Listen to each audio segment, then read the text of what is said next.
আপনি একটু সরে দাঁড়ান। আপনি সরে বসুন। আমার অসুবিধা হচ্ছে তাই বললাম। আমার সুবিধা হচ্ছে তাই দাঁড়ালাম। অসভ্য, সভ্য, ন্যাকামো, জ্যাঠামো, ইডিয়েট। ক্লেভার।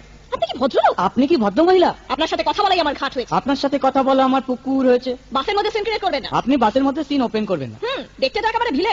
আপনাকে দেখতে কি ডামরি হেলেন? ভদ্রতা শিখবেন বাড়িতে। আপনি ভদ্রতা শিখবেন গাড়িতে। আপনার কোনো কাণ্ডজ্ঞান নেই। আপনার কোনো সাধারণ জ্ঞান নেই। সকালবেলা কি কচু খেয়ে এসেছেন? আপনি কি সকালবেলা খালি পেটে এসেছেন? ঠিক আছে ঠিক আছে। হয়েছে হয়েছে। একটা মেয়ের সঙ্গে ঝগড়া করতে আপনার লজ্জা করে না? একটা ছেলের সাথে কথা বলতে আপনার ভয় করে না? কি আশ্চর্য, কি অপূর্ব। দেখুন ধৈর্যের বাঁধ ভেঙে যাচ্ছে। শুনুন, ধৈর্যের বাঁধ আমার শক্ত হচ্ছে। মুখ সামলে কথা বলবেন। আপনিও কথা ঠিকভাবে বলবেন। আপনি নামুন তো। আপনি উঠুন তো। ঝগড়া করা কি আপনার নেশা? ঝগড়া করা কি আপনার পেশা? এই কন্ডাক্টর, বাসটা বাঁধো, আমি সামনে স্টপেজে নেমে যাবো। এই যে ম্যাডাম, নেমে তো যাচ্ছেন, নামটা বলবেন। অসভ্য, এটা তো আপনার ডাক নাম, ভালো নামটা বলবেন। ছোট লোক। বাহ, সুন্দর নাম তো। বাড়ি কোথায়? নিমতলা। বাহ বাবা, খুব ভালো জায়গায়। কবে মারা গেলেন? কেন, আপনার শ্রাদ্ধের আগের দিন। খুব ভালো দিনে মারা গেছেন। পায়ে জুতো দেখেছে? কোন কোম্পানি?